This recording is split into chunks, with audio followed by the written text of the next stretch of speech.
మా అత్తగారు మమ్మల్ని విడిచి వెళ్ళిపోయి వాళ్ళకి సరిగ్గా సంవత్సరం అయింది.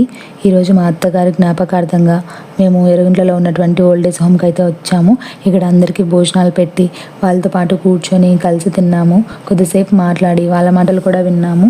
మనం చేసే ఒక చిన్న సహాయం వాళ్ళ పలకరింపులో ఉండే పెద్ద సంతోషం అది మాటల్లో చెప్పలేం కదా.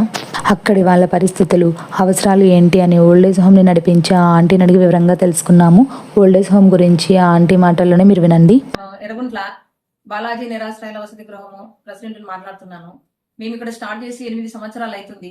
మరి 8 సంవత్సరాలలో 5 సంవత్సరాలు గవర్నమెంట్ సపోర్ట్ చేసింది. మరి 5 సంవత్సరాలుగా రెంటు, ఇక్కడ స్టాఫ్ పనిచేసే వాళ్ళకు స్టాఫ్ జీతాలు అన్ని ఇచ్చింది. మరి ఇప్పుడు 2 సంవత్సరాలు పూర్తి చేసుకుని 3వ సంవత్సరాలకు వచ్చాము. 2019లో స్టార్ట్ చేశాను. 2024 వరకు సపోర్ట్ చేసింది గవర్నమెంట్, ఫిబ్రవరి వరకు. 2024, 25, ఇప్పుడు 26 సంవత్సరంలోకి వచ్చాము. మరి ఎలాంటి సపోర్ట్ లేదు. చాలా కష్టపడుతున్నాము. ఎవరైనా సాయం చేయాలని తెలియజేస్తున్నాము. మరి ఇక్కడ ఉన్న నిరాశ్రయులు, అందరు నిరాశ్రయులు, ఏజ్ వాళ్ళు, మరి అందులో కొంతమంది మెంటల్ గా ఉన్న వాళ్ళు కూడా ఉన్నారు. మరి వాళ్ళందరి కోసము ఏజ్ వాళ్ళు, పెరాలసిస్ వాళ్ళు, నడవలేని వాళ్ళు కూడా ఉన్నారు. అలాంటి వాళ్లకు ఇక్కడ ఏదైనా సాయం చేస్తారని మేము ఎదురు చూస్తున్నాము. ఇక్కడ రెంటెడ్ బిల్డింగ్ లో ఉంటున్నాము, చాలా కష్టము. ఏమైనా సాయం చేస్తారని ఎదురు చూస్తున్నాము.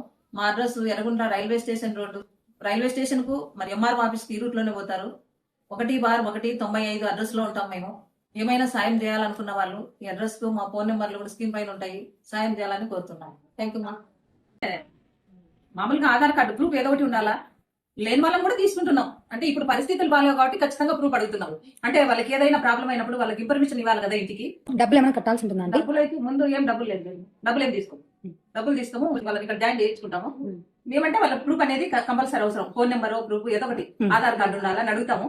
ఇప్పుడు అందరికి ఉన్నాయి. లేని వాళ్ళు ఇంకా లేకపోయినా కూడా తీసుకుంటున్నాము. ఫోన్ నెంబర్ వాళ్ళది, వాళ్ళ పేరు, వాళ్ళ ఇంట్లో వాళ్ళది కానీ బయట వాళ్ళ ఇరుగు పొరుగు వాళ్ళది ఏదో ఒకటి ఫోన్ నెంబర్ అయితే తీసుకుంటాం. అట్లా వాళ్ళకి జాయిన్ చేయించుకుంటున్నాం. డబ్బులు అయితే ఏం లేదు, ఫ్రీనే చేసుకుంటాం. ఇక్కడ ఉన్న వాళ్ళందరూ ఎవరో ఒకరు వచ్చి సహాయం చేయకపోతారా అని ఎదురు చూస్తున్నారు. మీరేం చేయకపోయినా పర్వాలేదు, ఈ వీడియోని వీలైనంత మందికి షేర్ చేయండి చాలు. ఈ వీడియోని షేర్ చేసిన వాళ్ళలో ఎవరో ఒకరు చూసి హెల్ప్ చేస్తే అది వాళ్ళకి పెద్ద సంతోషాన్ని ఇస్తుంది. మనకు ఒక మంచి పని చేశాము అన్న సంతృప్తినిస్తుంది. దయచేసి వీలైనంత మందికి ఈ రీల్ షేర్ చేయండి.